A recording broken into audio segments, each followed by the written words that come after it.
ఆఖరికి మనం తెప్పించి నువ్వు తోడిన నీరంతా కూడా సముద్రంలో పోయిందా అంటే బుచ్చే చౌదరి గారు అంటాడు, అక్కడికి రా తంతారు నిన్ను అంటాడు. అక్కడికి వెళ్దామంటే అక్కడ 4 రైతులు వచ్చి పరమాన్నం పెడతాం అరుణ్ కుమార్కి, ఎందుకంటే ఈ పరమాన్నం పండడానికి కారణం చంద్రబాబు నాయుడు గారు పట్టిసీమ నీరు ఇచ్చాడు కాబట్టి, అంతకుముందు మాకు అసలు ఎప్పుడు భోజనం లేదు, ఆయన గోదావరి నీళ్ళు ఇచ్చాడు కాబట్టి అన్నం తింటున్నాం అంటూ 4 వచ్చి ఒక గిన్నె అంటుకుని వచ్చారు.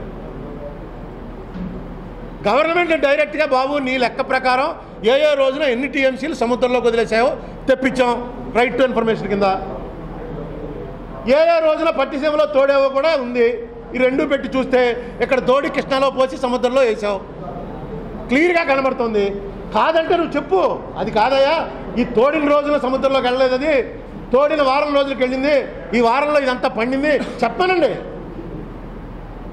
సమాధానం చెప్పడానికే వాళ్ళ దగ్గర సబ్జెక్ట్ లేదు. ఎందుకంటే ఇది ఇచ్చిందంతా కూడా ఇంజనీర్లే, మనకు రైట్ టు ఇన్ఫర్మేషన్ కింద ఇచ్చింది ఇంజనీర్లే. ఇంకా కొంతమంది మన గతంలో పనిచేసినప్పుడు ఉన్న ఇంజనీర్లు అప్పుడప్పుడు సీక్రెట్గా నాతో మాడుతూ ఉంటారు, ఏం జరుగుతుందో చెప్పి ఏడుస్తూ ఉంటారు. వాళ్ళు ఇచ్చిన ఇన్ఫర్మేషన్ ఇది. మాయ చేస్తూ కొంతకాలం బతకచ్చు, కానీ ఎల్లకాలం మాయ చేస్తూ బతుకుదాం అనుకుంటే మాత్రం అది చాలా కష్టం. చంద్రబాబు నాయుడు గారు నిజానిజాలు ప్రజలతో పంచుకోండి. ప్రజలతో పంచుకున్నప్పుడు మీ తప్పుల్ని క్షమిస్తారు, మీరు చేయలేకపోయినటువంటి పొరపాట్లు ఏమైనా చేస్తుంటే ఆ పొరపాట్లని క్షమిస్తారు, కొన్ని సాధ్యం అవుతాయని కొన్ని సాధ్యం కాలేదనుకున్నా కూడా క్షమిస్తారు. కానీ అబద్ధం చెప్పి ప్రజల్ని తప్పుదోవ పట్టిద్దాం అనుకుంటే మాత్రం క్షమించరు. ఇది చెప్పడానికే ఇవాళ ప్రెస్ మీట్ పెట్టారు. అది కాన్స్టిట్యూషనల్గా నాట్ వ్యాలిడ్ అండి. చర్చకి అది ఎలా అవుతుంది? ఇప్పుడు రేపు ఓ గవర్నమెంట్ని దించేస్తారు. నాకేమనిపిస్తుందంటే తమిళనాడులో జరుగుతున్న దాన్ని బట్టి చూస్తే రేపు నుంచి ఒకసారే దేశం అంతా ఎలక్షన్ పెడతారు. పెట్టి ఎక్కడెక్కడైతే వాళ్ళకి వ్యతిరేక గవర్నమెంట్లు వచ్చాయో ఆ గవర్నమెంట్ని డిస్టర్బ్ చేస్తారు. డిస్టర్బ్ చేయగానే గవర్నమెంట్ పడిపోతుంది. పడిపోగానే ప్రెసిడెంట్ రూల్ పెట్టేస్తారు. ప్రెసిడెంట్ రూల్ అంటే కేంద్ర రూలింగే, గవర్నరు హోమ్ మినిస్టర్ కంట్రోల్లో ఉంటాడు. అలాగే మొత్తం దేశం అంతా కూడా పట్టుకుందామనే ఆలోచన తప్ప ఎలా చేస్తారు? గవర్నమెంట్ పడిపోతే ఖచ్చితంగా మళ్ళీ ఎలక్షన్ పెట్టాలి. ఎలక్షన్ పెట్టకుండా అలా రన్ చేస్తారండి. ఒకేసారి ఎలక్షన్లు పెట్టడం అనేది అసాధ్యం. ఎలక్షన్లు మామూలుగా పెట్టి తర్వాత ఏడాదికి ఒక గవర్నమెంట్ పడిపోవచ్చు. ఎన్టీ రామారావు లాంటి వాడు 94లో అన్ని స్థానాలు వస్తే దింపేసి చంద్రబాబు నాయుడు వచ్చాడు. చంద్రబాబు నాయుడు కూడా రానివ్వకుండా పక్కన పెట్టగలిగితే ఇమీడియట్గా ఎలక్షన్ జరిగింది సంవత్సరంలో. ఎలక్షన్ పెట్టడం కేంద్ర ప్రభుత్వ రూలింగ్ అంటే అసలు డెమోక్రసీ ఉన్నట్టా లేనట్టా? అసాధ్యమైన విషయం ఇది. ఏమండి?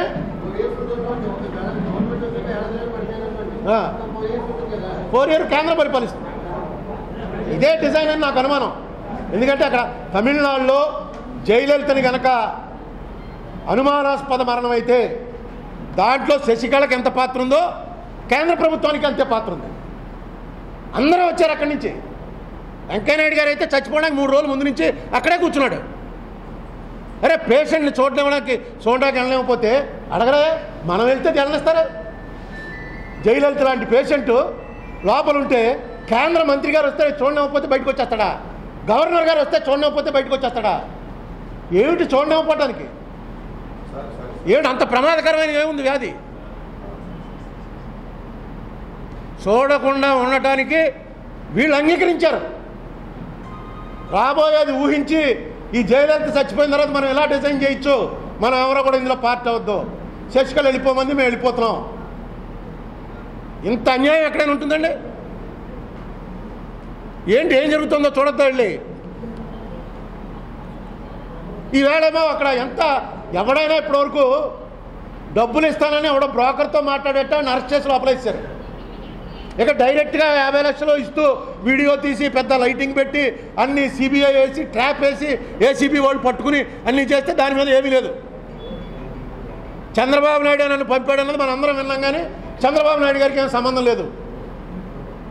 ఎవడో దినకరన్ అనేవాడు ఎవడో గొట్టంగాడికి చెప్పట 50 కోట్లు ఇస్తే నాకు 2 ఆకులు ఇస్తారా అని వీడు తీసుకెళ్ళి లోపలేసారు. పోనీ ఎవడన్నా దాన్ని ఎలక్షన్ కమిషన్లో కన్ఫర్మ్ చేశాడా? అవునండి నా దగ్గరికి వచ్చాడు, ఇతను మాట్లాడాడు, నేనే కంప్లైంట్ ఇస్తే ఇతను అరెస్ట్ చేశాడని. నేనే శ్రీదేవి మొగుడిని ఒకడు వేస్తూ ఉండేవాడు. అందరికీ శ్రీదేవి ఒకటే కాదు, మొత్తం ఎవరైనా సరే ప్రియాంక గాంధీ, మొత్తం అసలు డయానా, ఎవరన్నా సరే వాడు నేనే మొగుళ్ళని వేస్తుంటాడు. ప్రస్తుతం జైల్లో రాజమండ్రిలో ఉన్నట్టున్నాడు.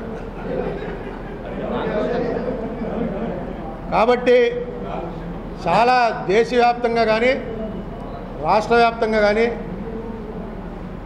మనకిష్టం లేనటువంటి పరిస్థితుల్లో విడిపోయినటువంటి మనకి చాలా అన్యాయం జరుగుతున్నట్టు క్లియర్గా కనబడుతుంది. చంద్రబాబు నాయుడు గారు ప్రజలకు ధైర్యం చెప్పవలసినటువంటి అవసరం ఉంది. నేను చెప్పిందంతా కూడా తప్పని నా పేరు ఎత్తకుండా ఎవడో ఒకరి చేత చెప్పించండి. పోనీ అరుణ్ కుమార్కి సమాధానం చెప్పడం మీకు ఇష్టం లేకపోతే తప్పులేదు. ఎవడో అరుణ్ కుమార్ ఎవడో కోన్కిస్కాగడ ఆడికి నేను చెప్పడం ఏంటని మీకు అనిపిస్తే నాకు చెప్పక్కలా. కానీ ఇవి ప్రజల్లో అందరిలో కూడా బాధ పెడుతున్నటువంటి అంశాలు. ఏంటి ఇలా జరుగుతుంది? ఇది మిమ్మల్ని అవమానించినట్టు ఫీల్ అవ్వట్లే. మేము ఆంధ్రప్రదేశ్ రాష్ట్రాన్ని అవమానిస్తున్నారు. దీనికి సమాధానం చెప్పవలసిందిగా కోరుతున్నాం.